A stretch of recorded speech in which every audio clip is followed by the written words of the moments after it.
خواتین اور بچوں کو مشکلات ہوتی ہیں، پانی کی نکاسی جلد عمل میں لائی جائے۔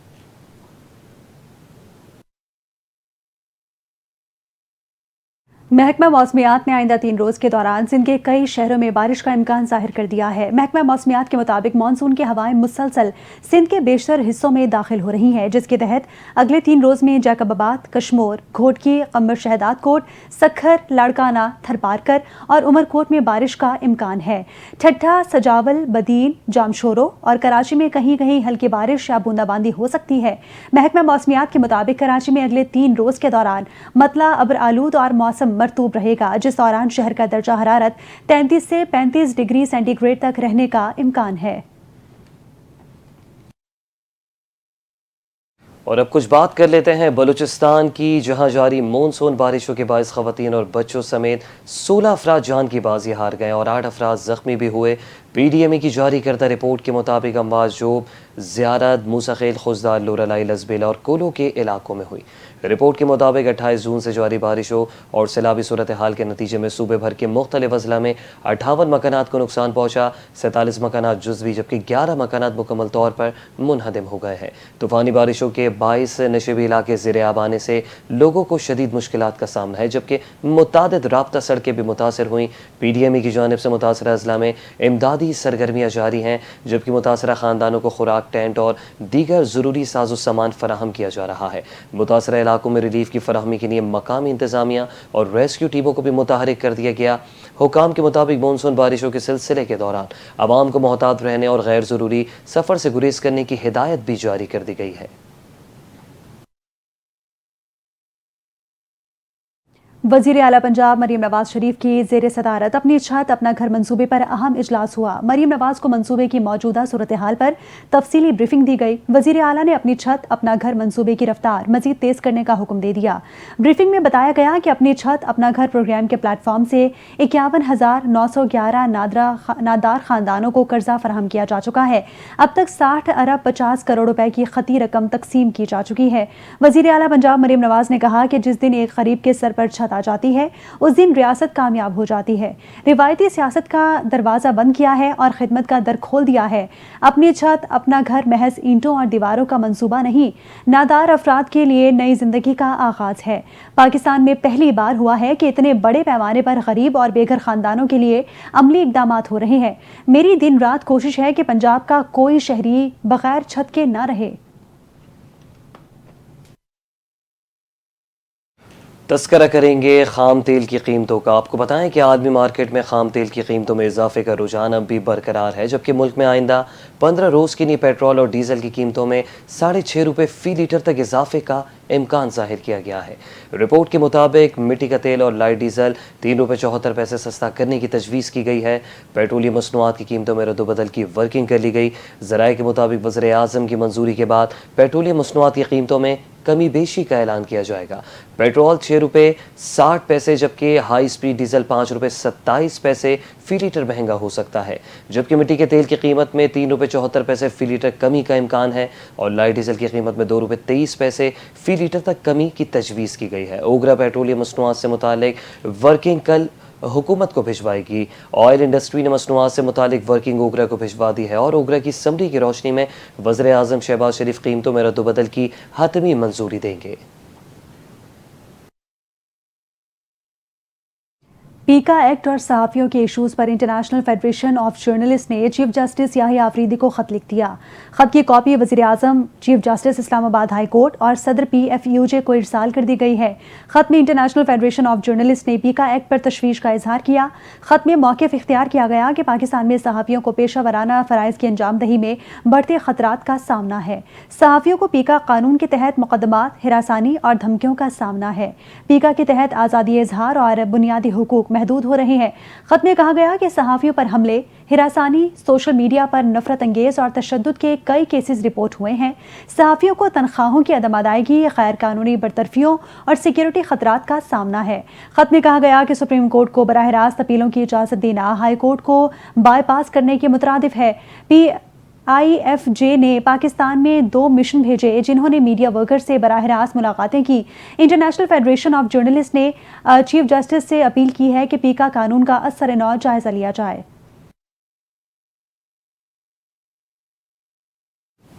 اور رانا ثناءاللہ نے پاکستان تحریک انصاف کو ایک مرتبہ پھر سے خبردار کر دیا ہے۔ وزیر اعظم کی مشیر برائے سیاسی امور رانا ثناءاللہ نے کہا ہے کہ پی ٹی آئی کا احتجاج اگر پرامن نہ ہوا تو قانون اپنا راستہ اپنائے گا۔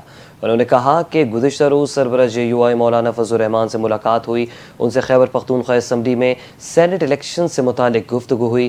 رانا ثناءاللہ نے کہا کہ ہم نے اپنی گزارشات مولانا فضل الرحمان کے سامنے رکھی تھی، انہوں نے ہماری گزارشات پر اپنی رائے کا اظہار کیا۔ ہماری خواہش اور کوشش ہے کہ مل کر ووٹ استعمال کیا جائے۔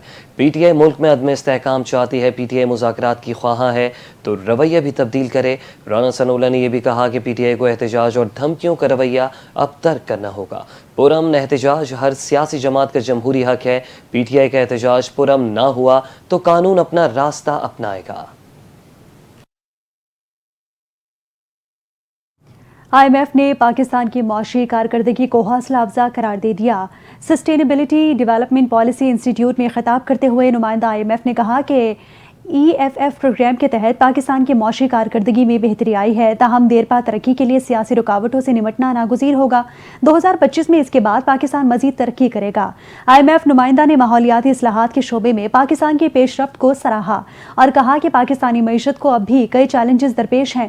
انہوں نے زور دیا کہ ٹیکس محصولات کے دائرہ کار کو وسعت دینا اور بجلی کی ترسیل اور تقسیم کے نظام کو بہتر بنانا حکومت کی اولین ترجیحات میں شامل ہونا چاہیے۔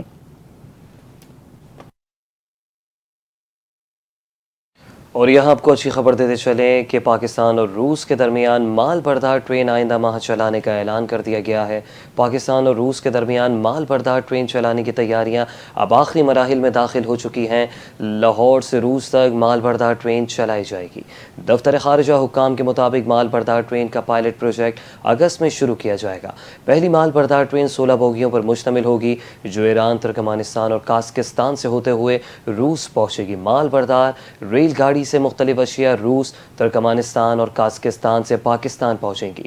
حکام کے مطابق اس اقدام سے جنوبی ایشیا اور وسطی ایشیا کے درمیان تجارت کو مزید فروغ ملے گا اور روزگار کے مزید مواقع بھی پیدا ہوں گے۔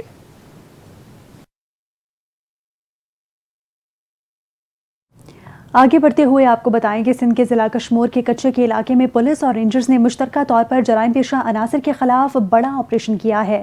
آپریشن کے دوران 2 خطرناک ڈاکو ہلاک اور 3 زخمی ہو گئے۔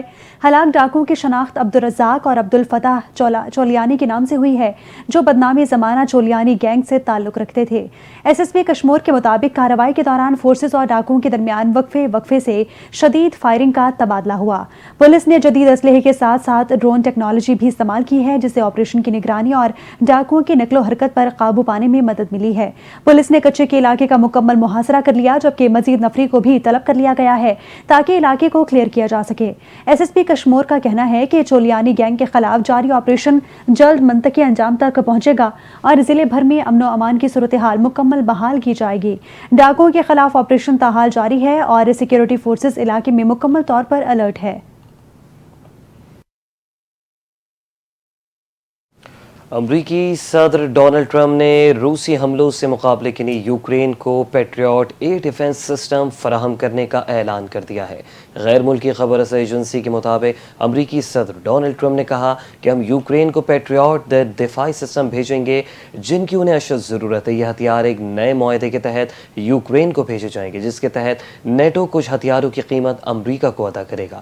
ٹرمپ نے یہ بھی واضح نہیں کیا کہ یوکرین کو کتنے سسٹمز فراہم کیے جائیں گے، جبکہ ٹرمپ نے دعویٰ کیا تھا کہ وہ روسی صدر کے ساتھ مل کر یوکرین کے ساتھ جنگ ختم کر سکتے ہیں، لیکن وہ یوکرین پر مسلسل روسی میزائل حملوں پر مایوس ہیں۔ فرانسیسی صدر میکرون نے فرانس کے دفاعی اخراجات بڑھانے کے منصوبے کا اعلان کر دیا۔ صدر میکرون نے طے شدہ 2030 کے منصوبے سے 3 سال قبل ہی 2027 تک دفاعی اخراجات دگنے کرنے کا عزم کیا ہے۔ انہوں نے کہا کہ 2017 میں فوجی بجٹ 32 ارب یورو تھا، جو 2027 تک بڑھا کر 64 ارب یورو کر دیا جاتا ہے۔ صدر میکرون نے عالمی منظرنامے کو بیان کرتے ہوئے دفاعی اخراجات بڑھانے کی ضرورت پر زور دیا۔ صدر میکرون نے عالمی منظرنامے میں پاکستان بھارت جنگ کا بھی ذکر کیا ہے۔